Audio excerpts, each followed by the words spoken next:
The following insert contains distressing scenes and may upset sensitive viewers, but it's a story that needs to be told. He's a lawyer masquerading as a hero for poor and vulnerable in some of the most rural parts of our country. He's spent years exploiting the desperation of mothers with children suffering from cerebral palsy, using them as a vehicle for alleged self-enrichment. As you watch, remind yourself of what the money was intended for, and remember the name, Zuko Nonquba.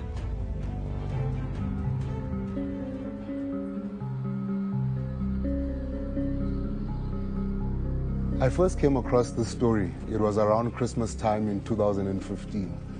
I remember, the cynical journalist in me was like, oh wow, I can actually pitch this for the Christmas diary. It's like the Grinch who stole Christmas. Sunday Times journalist Sabelo Skiti thought he was writing a one-off article about a young man who'd been cheated by a dodgy litigation lawyer from the Eastern Cape.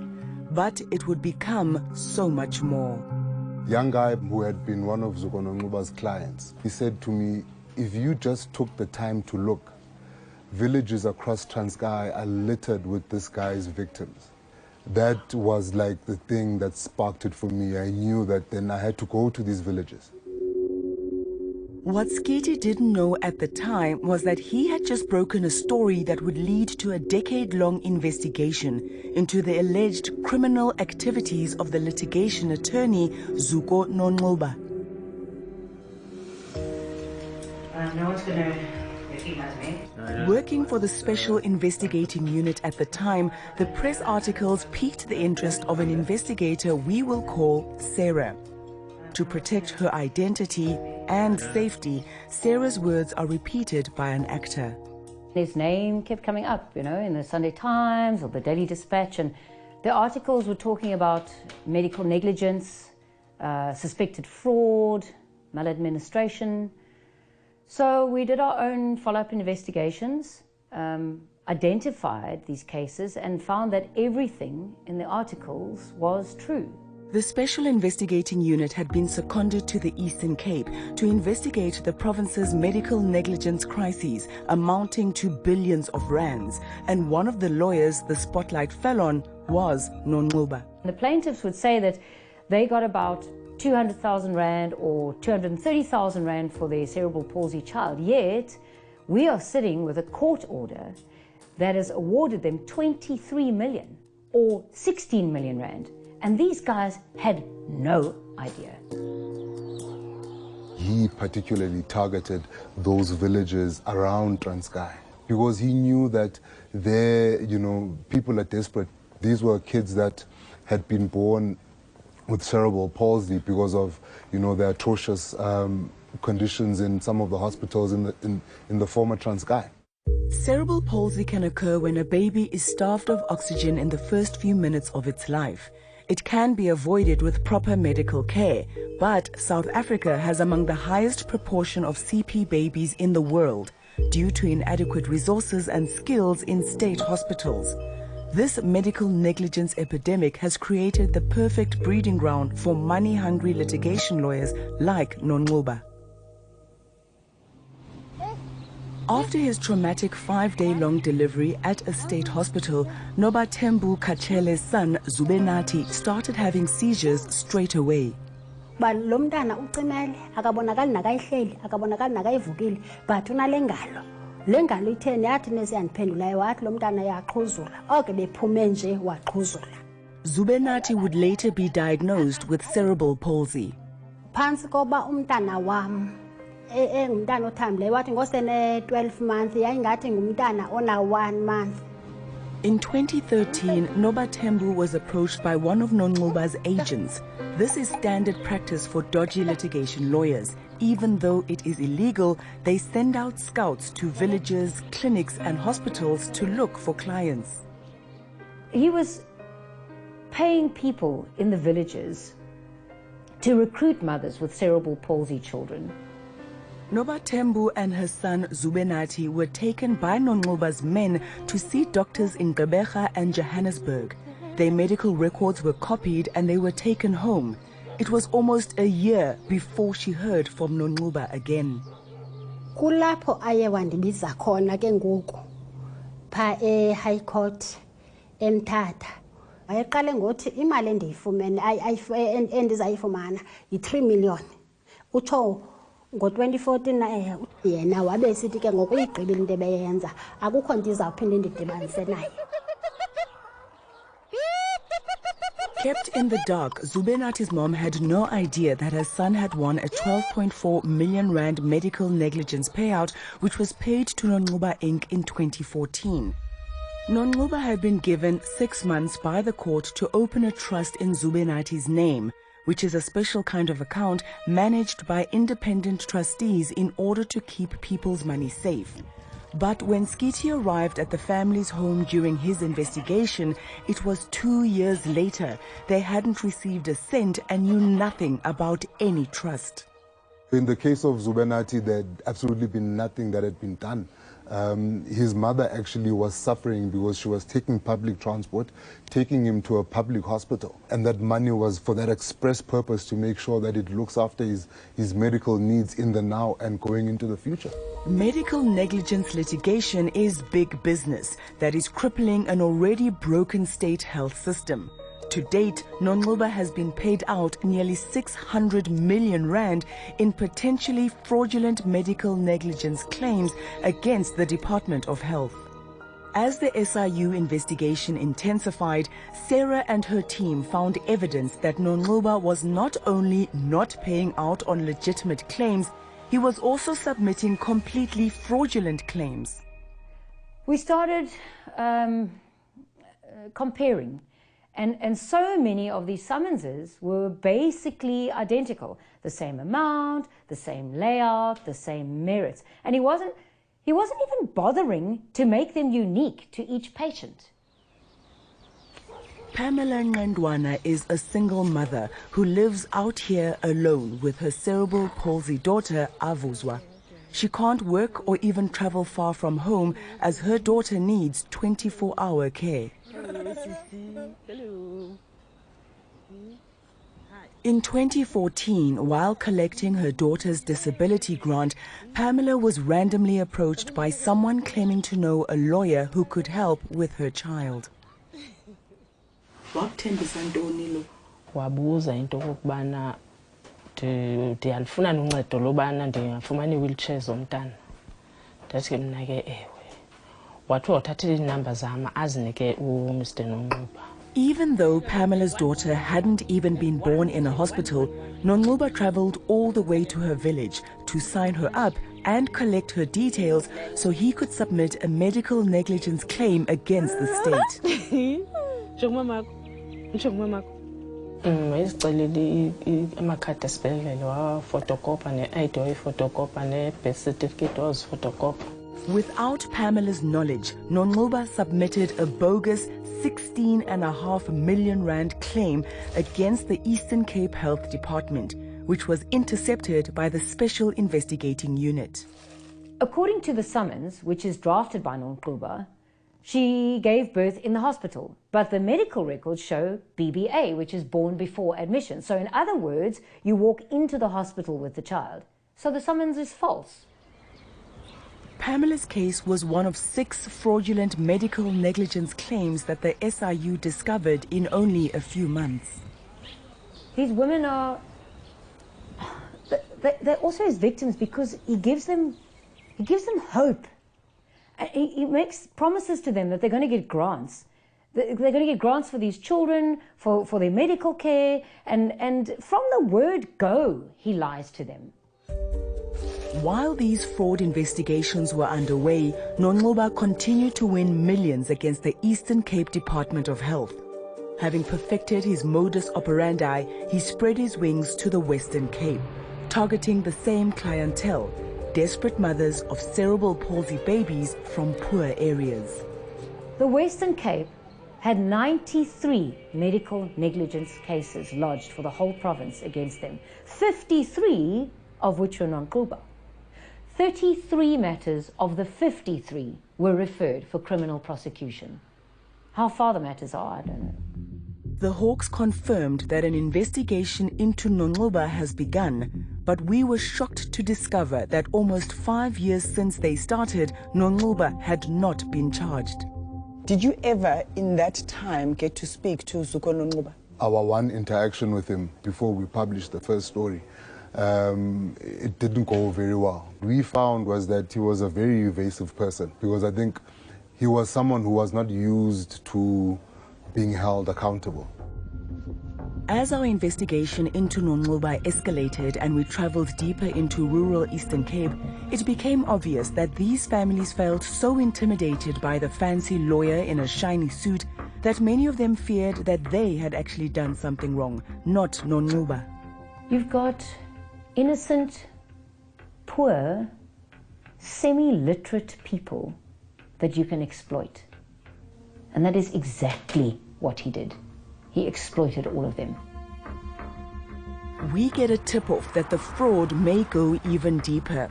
We are shown multiple cases where Nonquba had won millions from the Department of Health without paying over the money into the children's trust accounts. To verify the allegations, we drive to Willowvale, where another of his clients, Millicent Molose, should have been the recipient of a 15 million rand payout for her son. I think Mr. Nonquba ndidibane naye ngo-2015 or 16. KwaNonquba attorneys unceda abantwana abaphila nokhubazeka. So wabethembisa into yokuba umntana uzamkhela indlu. Millicent's son, Avile, was diagnosed with CP due to birth injuries at a state hospital. She was aware that Nonquba was submitting a medical negligence claim for him, but she was never told the amount of the claim. The last time she heard from Nonquba was in 2019. Kwathi kaloku icase ivaliwe, so wanika ke ngoku le 50,000. Even though the evidence was overwhelming, we decided not to tell Millicent about the 15 million rand payout until we could confirm where the money went. In the meantime, we take the treacherous 2-hour journey back to Millicent's village, where her son lives during the week while she works in town. Akho lula, umntana mfuna aye esikolweni. Umntana mfuna abe ne-wheelchair. Umntana mfuna abe right nje. When we finally arrive at her home, Millicent is shocked to find her son completely alone. Hello, boy. Doda. Ubodi. Dwana. Ayini luna. Ndathanga. He's in a terrible state, lying in his own vomit, overheating, battling to breathe. Millicent's voice quivers as she tries to reassure her son that he's okay.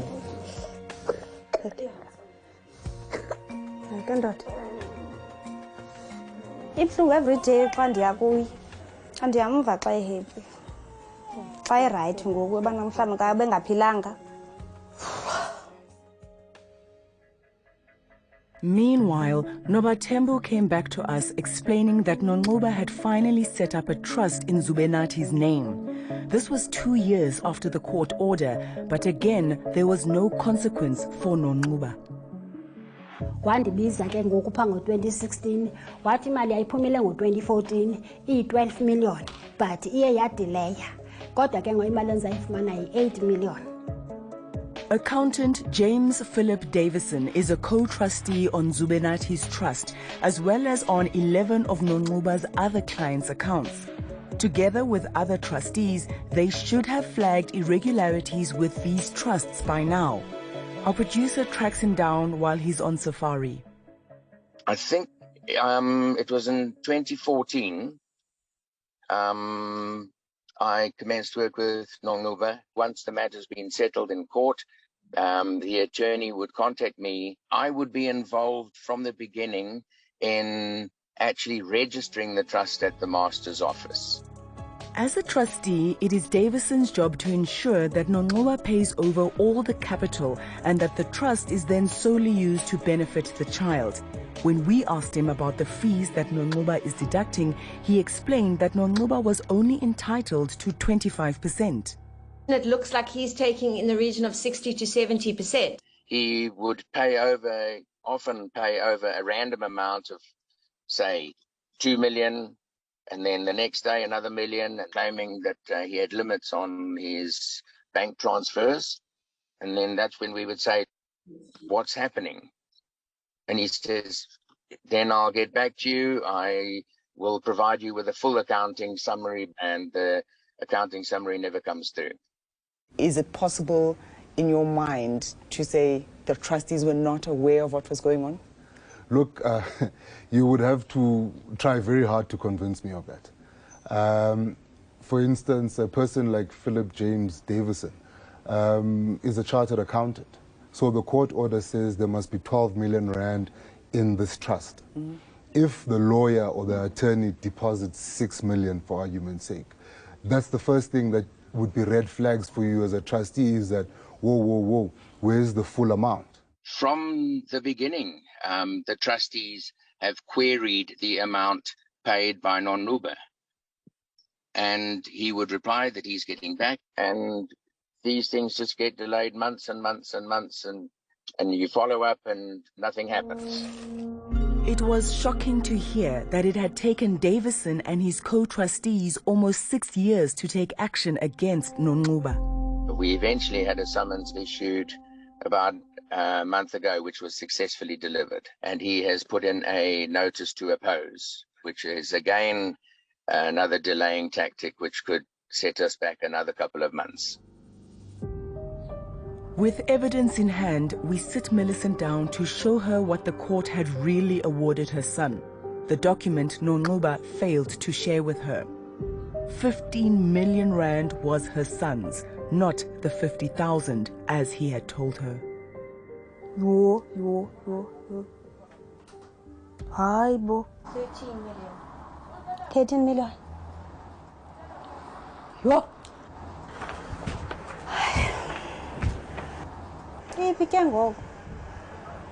That amount has been paid to Mr. Nonluba. Stole from your child.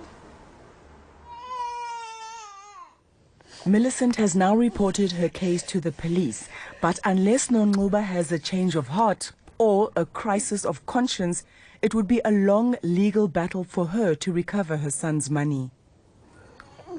Sorry, boy. As South Africans, it's almost as if we've become numb to corruption or scammers stealing millions from government. But this time is different. Nonluba is not only allegedly stealing money from the state, he's also stealing from desperate special needs children, money that's meant to give them a fighting chance at life. And he's using that money to make himself richer and richer and richer. As this investigation went on, I kept thinking it couldn't get any worse, but it did. In 2021, Treasury did an audit into Nonluba Inc., which exposed a potential shortfall of 263 million rand. This was state money that had been paid to Nonluba to better the lives of these cerebral palsy children, and it had vanished. In an email from his lawyer, Nonluba denied some of the claims against him while refusing to comment on others as the matter was still in court. Unsatisfied with his response, we tried to confront him at his offices in Johannesburg. Surely he can't just do what he likes. He's getting away with all of this by the looks of things, which is like, why is the justice system not doing anything? Subscriber you have dialed is not available at the moment. All the numbers we had for him were also either off or no longer existed. So I guess all we can do now is wait for the wheels of justice to finally start turning. In 2022, Nonluba was found guilty of fraud against the Eastern Cape Department of Health. But before he could be sentenced, the magistrate was killed in a car accident. The trial started from scratch in March this year. Nonluba will also appear in the East London court on another 3 counts of fraud. After a long, drawn-out process, the Legal Practice Council finally managed to suspend Nonluba last year. But he has contested his suspension in the Constitutional Court. So he continues practicing, having rebranded himself as an international arbitration lawyer from Sandton. There's that saying, to understand a society, look at how it treats its kids and its elderly. Those were the people that Zugonongoba targeted. The most vulnerable of our people in society. And instead of doing right by them, he stole from them. And not only from them, but he also stole from the country. Thanks for watching. Why not drop us a comment below? We love reading your opinions. Remember, you can now access carte blanche stories anytime, anywhere, even offline. Carte Blanche, the podcast, is now available on all major podcast platforms. So be sure to hit that follow or subscribe button and be part of our growing online family.